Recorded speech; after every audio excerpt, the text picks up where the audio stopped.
Good afternoon, everyone. Thank you for joining this session on protecting our planet through engineering. So this session aims to highlight some of the work going on within academia and industry through environmental projects and cutting-edge research to protect our planet and achieve net zero. So if you bear with me, I'll try and share some slides and introduce our panelists today.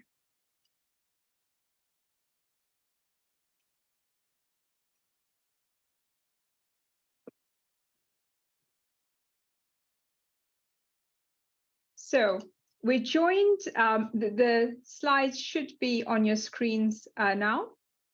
My name is Ayantika Mitra. I am Director of Business Strategy at a company called TISICS Metal Composites. And we have an incredible and inspiring panel lined up for you today. So we are joined by Bethany Hall, Senior Systems Integration Engineer at GKN Aerospace, who's also worked on FlyZero, organized through the ATI, the Aerospace Technology Institute. We're joined by Sharma, who is a mechanical engineer at SG Controls and also has worked at the British Antarctic Survey. And finally, by Ben Winchester, a postgraduate researcher at Imperial College, London. So we will be learning about their journeys from studying STEM subjects to becoming involved in groundbreaking innovations in the UK and across the world. So I'll start with my journey and we'll move through the subsequent panelists. So I mentioned I worked at a company called TISICS, but what do we do? So this tube that you can see on your screen weighs about as much as a packet of crisps, but it will carry the weight of an African elephant or 2 Indian elephants. It's an incredible material which has exceptional mechanical performance and thermal performance. And what I'd like to share with you is how some of these engineering principles and materials can change the world and help us get to net zero. So why do we need new materials? Why do we need engineering? So sectors like aviation, for example, at the moment, they contribute to 2% of global CO2 emissions, which is relatively small compared to other sectors such as road transport or even livestock. But sectors like aviation and shipping are difficult to decarbonize. What that means is that you can't easily swap out fuels that are currently used, which is kerosene, and you can't swap them for a green alternative, which doesn't burn to produce carbon dioxide emissions and other greenhouse gas emissions.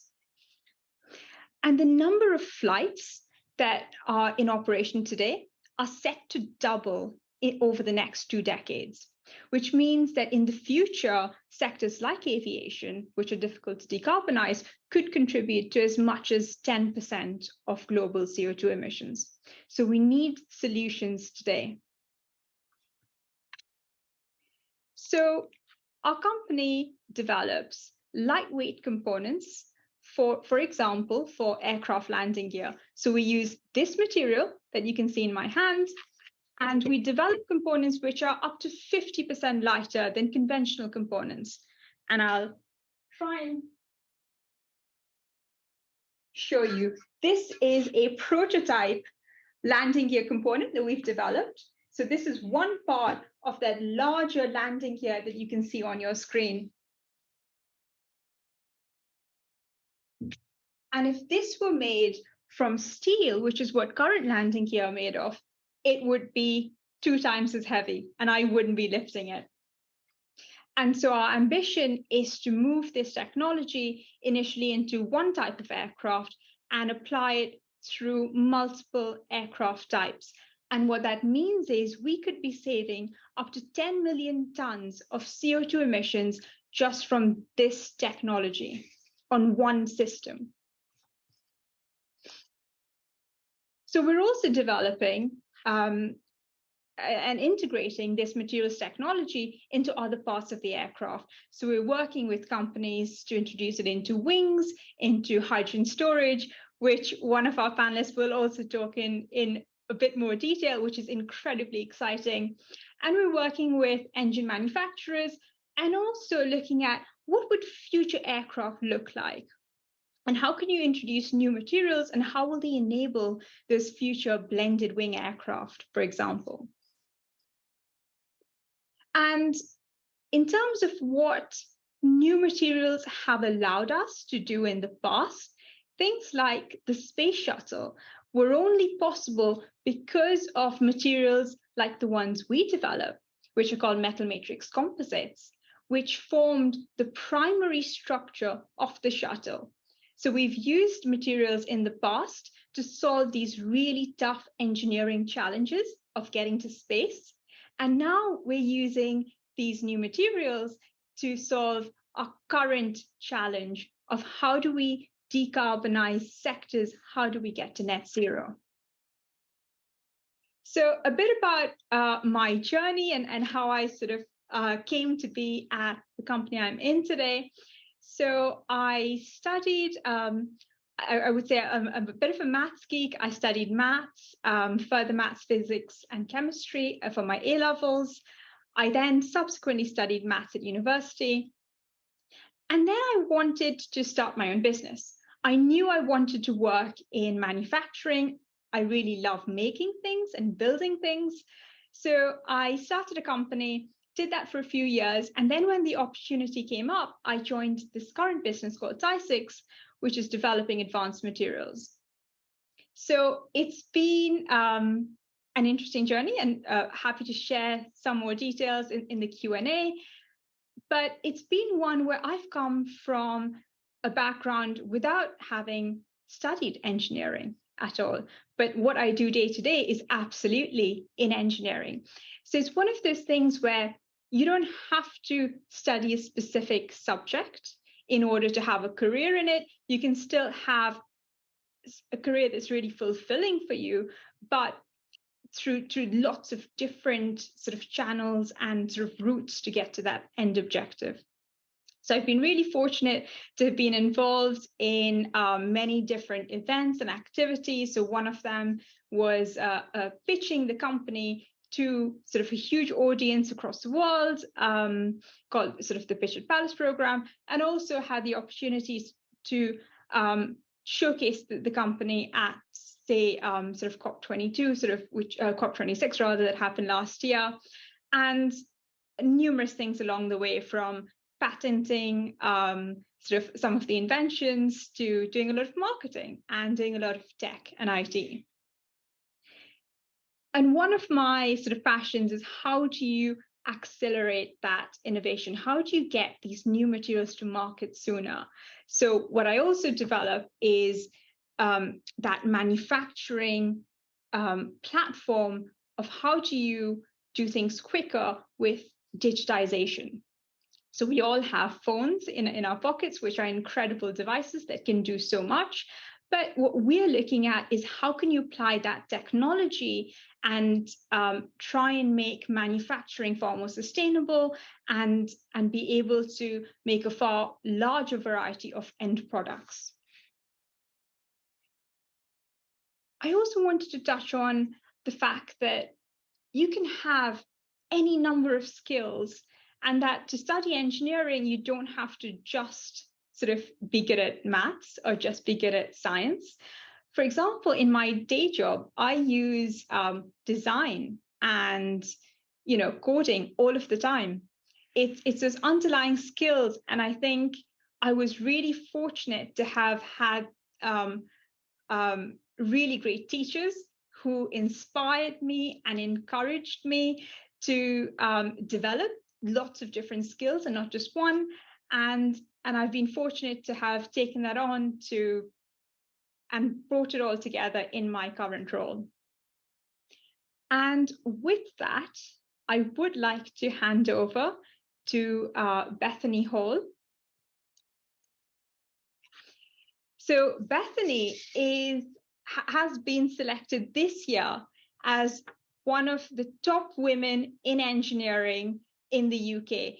It is an incredible honor, and I hope she does sort of talk about this in her presentation.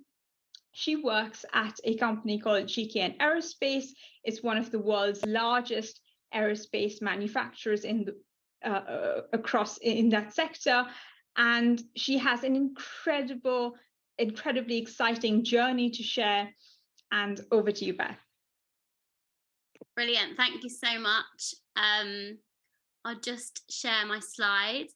I hope everyone that's joining has had a brilliant day so far, and has learned about the endless opportunities that there are to have a career that protects our planet. So I'm going to talk a bit about my career. This is my career on a page. Hopefully, give me a thumbs up if you can see. Yeah, cool. If all the students, if you gave me a thumbs up, I didn't see it, but I'm imagining it in my head. So yeah, I'll talk a bit about my journey into engineering, and then I'm going to tell you about my mission to change the world. So I would say that my engineering journey really began, or I would really pinpoint it back to when I was about 15, 16, and I was choosing what GCSEs to do at school. I went to an all-girls school, and would you believe it, it specialised in engineering, and they actually offered me to do an engineering diploma alongside my GCSEs, and I actually decided to do that engineering diploma for 3 reasons. One was that my dad was an engineer, so I thought, okay, maybe I'll see what this is all about. The second one was because I did love maths, and so I thought, yeah, okay, it's a bit related to my love for maths. But the third reason, and this was probably the one that really swayed me, was that by doing the engineering diploma, it meant that I got some free periods in school time, because we went after school to the local technical college. And I just thought that that sounded like a lot of fun. So I did the engineering diploma, and really, I never really looked back. It was really fun. I learned all about different specialisms of engineering, with a team of really close friends and fellow students. And through that diploma, I got to go to a lecture in 2009 at the Savoy Place up in London.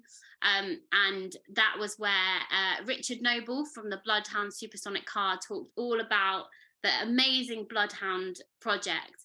And I really looked at what he was describing, and I thought, you know what? I would love to work on a project that's exciting as that, trying to break a world record. Then you fast forward 10 years, and there's an aircraft in the middle of this page that you can see. And I actually did work on a project as cool as the Bloodhound Supersonic Car, which was called the Spirit of Innovation, which has broken the world record for the world's fastest all-electric aircraft. So I'd absolutely tell you all that if you dream big, your dreams can come true. Anyway, going back to when I was at school, I also, alongside my studies, got involved in the Green Power Challenge, in which me and some of my other students, we built and designed an all-electric racing car with the help of a professional engineer who helped us a lot with the design. And we raced that, and we came 19th in the country. It was our first entry. I got to drive it. I also crashed it, but I didn't cause too much damage. But that was it was one of my first proper experiences of working in a team, doing an engineering activity, and really learning that it's just so much fun. You've got so much freedom to bring the design together, and I loved the teamwork aspect of it. So then I went on to study electrical and electronic engineering at university. So I went to Imperial College London, which is where Ben is now doing his PhD. And whilst I was studying, in my summer breaks, I got involved in something called Global Brigades, where I went overseas to a place called Honduras, which is in Central America, just below Mexico. And I did some engineering and public health volunteering. And this was really rewarding for me, and it was one of the key reasons why I was drawn to engineering, because I could use the skills that I learned in engineering to do good in the world and to build infrastructure in communities that really needed it. Whilst I was also studying at Imperial College, I got something called the IET Power Academy Scholarship, which was a scholarship to encourage electrical engineers into the power sector. So the power sector is all of the big electrical power that you think powers your homes, powers aircraft, powers ships. And so this scholarship tried to encourage more people into that industry, which I did, and I was paired with Rolls-Royce. So Rolls-Royce, if you didn't know, we don't make cars anymore. We sold that part of the business off many years ago. But Rolls-Royce has always been really at the forefront of engineering, and back in the 1950s or so, when the jet engine was first designed, we were very much involved in that. And so Rolls-Royce now do aircraft engines, we do land-based power systems, and we have they have a growing, thriving electric aircraft business. So that's what I joined at Rolls-Royce. So I did a couple of internships whilst I was studying, and then after I finished my studies, I had a gap year. So I spent a year traveling the world. I went to 12 countries and caught 33 flights, and felt very guilty about my carbon emissions. So have then since made it my mission to decarbonise aviation. And so I spent 4 years at Rolls-Royce. I recently moved to a new company, UKRI Aerospace, which I'll tell you about in a moment. But through my 4 years at Rolls-Royce, I did loads of different jobs in different parts of the team. I did a graduate scheme, which allowed me to move around every 4 to 8 months or so. I did a placement out in Germany, which it was great to learn a new culture and see how engineering's done in a different culture, which was really exciting. And I then finished my graduate scheme after about a year and a half and became the engineering project manager for an electrical team working on a more electric aircraft project. And I grew this team from about 10 engineers to over 30 engineers. And this really gave me some good project management experience, which is another key element to doing good engineering. I then moved to a project called FlyZero, which is led by the Aerospace Technology Institute, and it was a 12-month government-funded feasibility project into zero carbon aircraft development. And it was myself, and there were about 100 of us seconded from lots of different aerospace companies and engineering companies around the UK, looking at how can we decarbonise aviation. And that was a brilliant project, and we concluded that hydrogen was a really good front runner for that.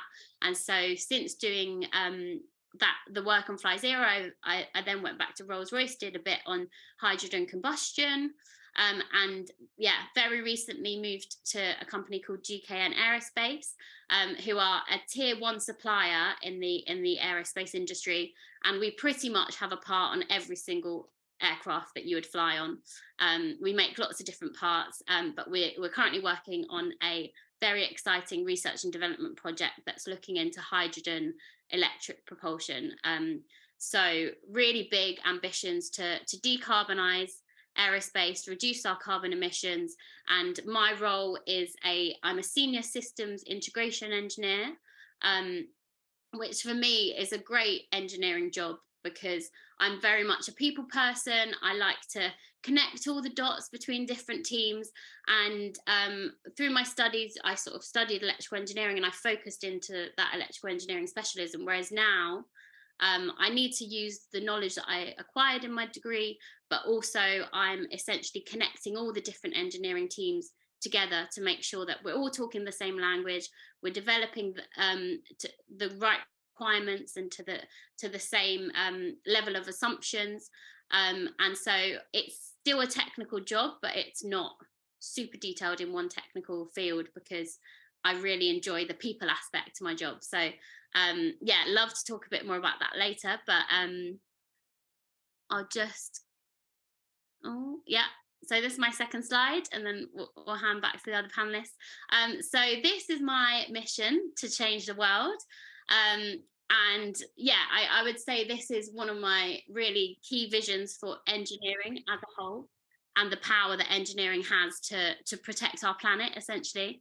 And I'll just talk about 3 key themes that are in this, which is making engineering more globally responsible. So engineering is absolutely the right place to work if you want to protect our planet and if you want to make good change in the world. But I think there's work to be done to really embed that in the core of every engineering project that's done, to make sure that we don't have to retrospectively fix things and redesign things, but that things are globally responsible from the outset. And then hand in hand with this is making engineering more authentically inclusive. So it might not be a surprise, but we don't have many women in engineering at the moment, but that's absolutely changing. And I think by making engineering more inclusive, involving more people, involving young people in the engineering work we do, it makes it a much better environment and it makes it a lot more effective. And then my third one, which is important for all of you on the call, is that engineering is not just about STEM, so science, technology, engineering and maths. It's also about the arts. So you might, if you looked really carefully on my career on a page, I did art A-level alongside my science and maths, and art has been a really strong thing for me throughout my whole career. And I think that creativity that's involved in engineering is so important, and it's not just about science and maths. So I'd really encourage everyone to, if you're passionate about creative subjects, that engineering can still be for you. So I absolutely want to combat climate change and come out the other side with a much more diverse and inclusive workforce that has global responsibility at its core. So yeah, that's all from me for now. Thank you so much, Bethany, for that incredible journey. Our next panelist is Rad Sharma. Rad is a mechanical engineer at SG Controls and previously at British Antarctic Survey. She graduated with a master's degree in mechanical and biomedical engineering, and her role at BAS has previously included designing, testing, and development of scientific equipment and systems in extreme environments. Over to you, Rad. Thank you. I'm just going to share my screen. I get a thumbs up if you can see that. Not having. There we go. Okay, so my name's Rad Sharma. I'm a mechanical engineer.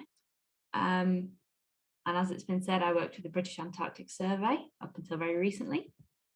So my experience has been that I did my A-levels in maths, physics, and product design at A-level. I did take further maths initially, and then I swapped out for product design because I really missed having that sort of creative hands-on subject. And I did an AS in chemistry as well. I went on to Newcastle University to do an MEng degree in mechanical and biomedical engineering. At the time, I sort of was very torn between the biomedical engineering side of things and sustainable engineering.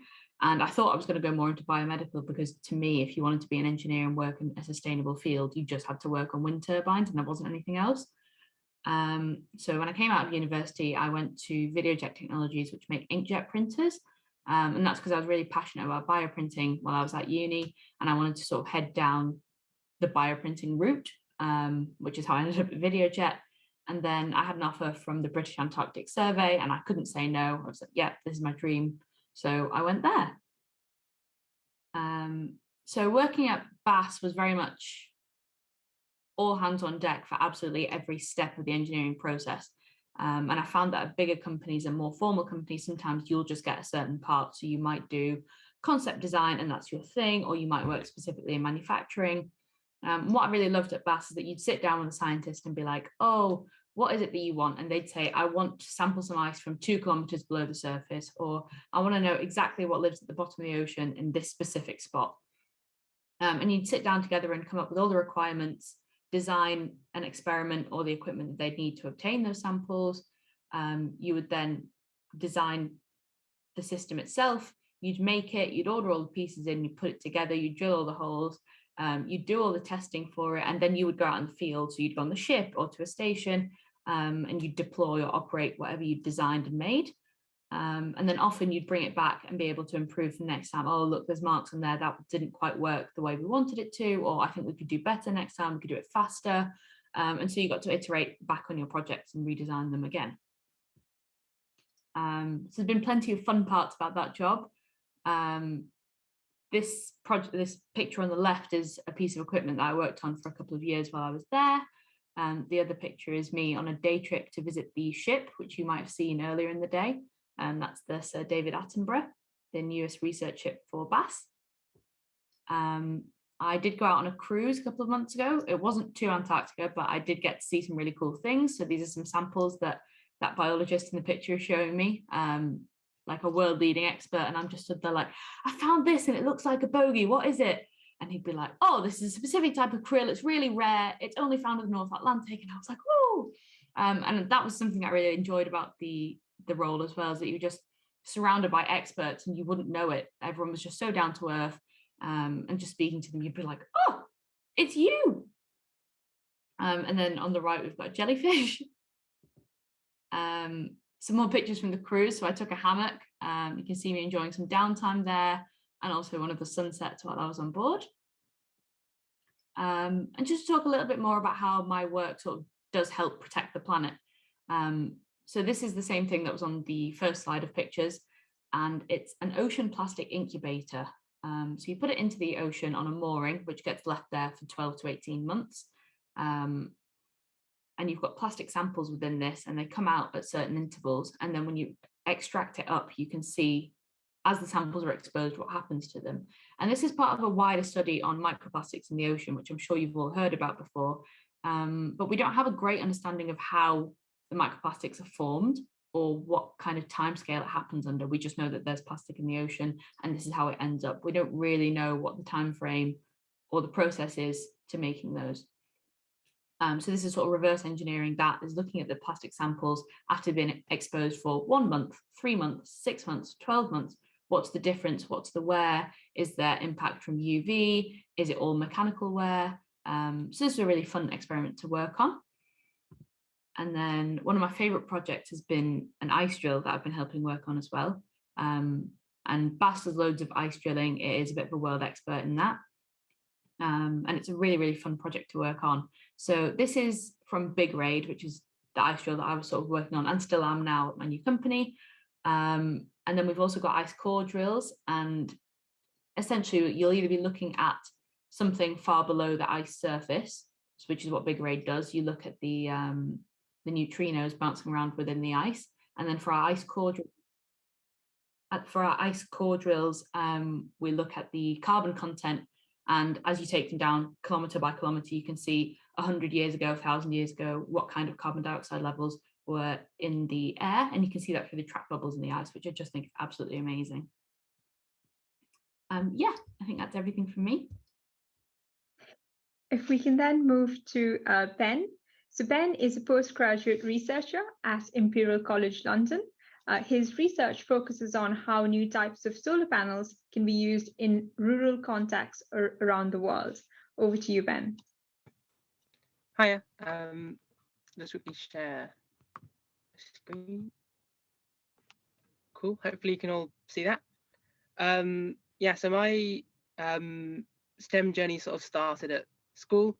I studied maths, chemistry, and physics at A-level, and I really enjoyed the practical aspects of physics and chemistry, all the experiments. I didn't really have a career in mind, but I wanted to keep learning more about the world and how it worked. And I went on to study physics at university, as it sort of seemed the right thing for me. I really enjoyed it, and I got to study a wide range of science, from astronomy and the planets and stars all the way down to atoms and particles.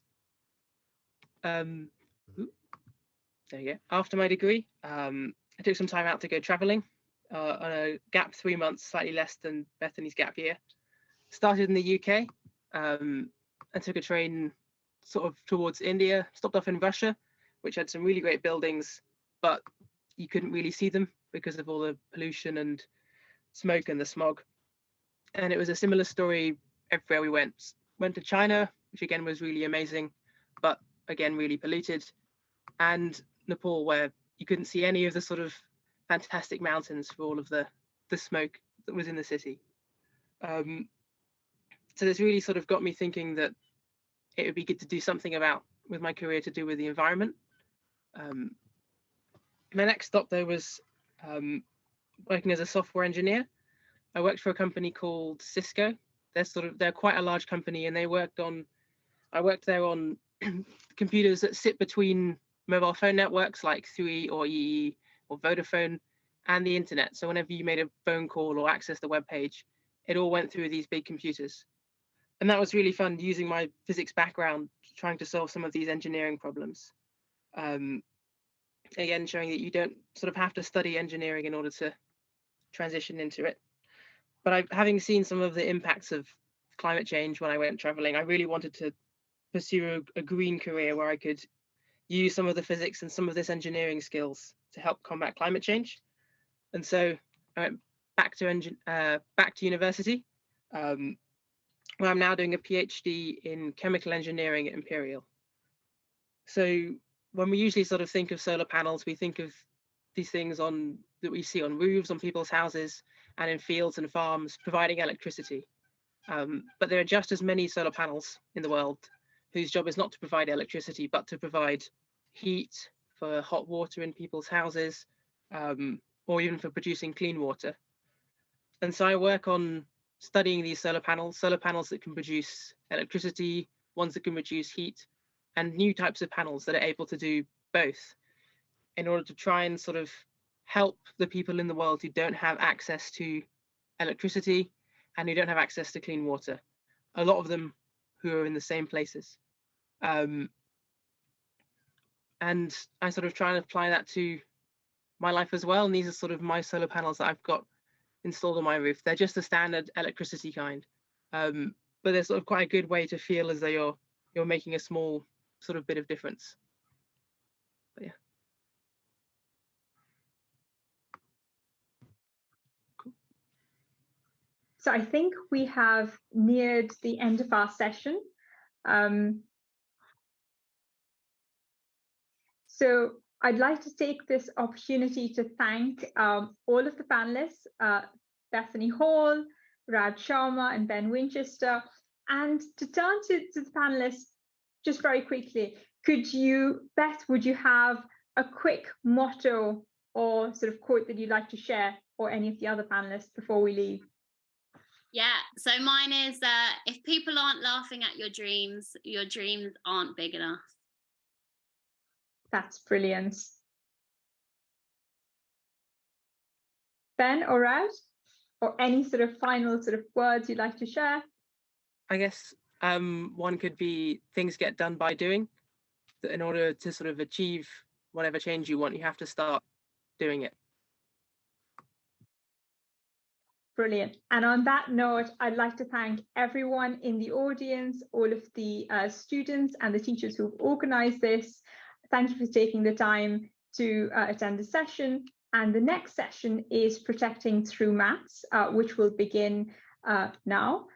You can stay on this link to continue on to that program. Thanks very much.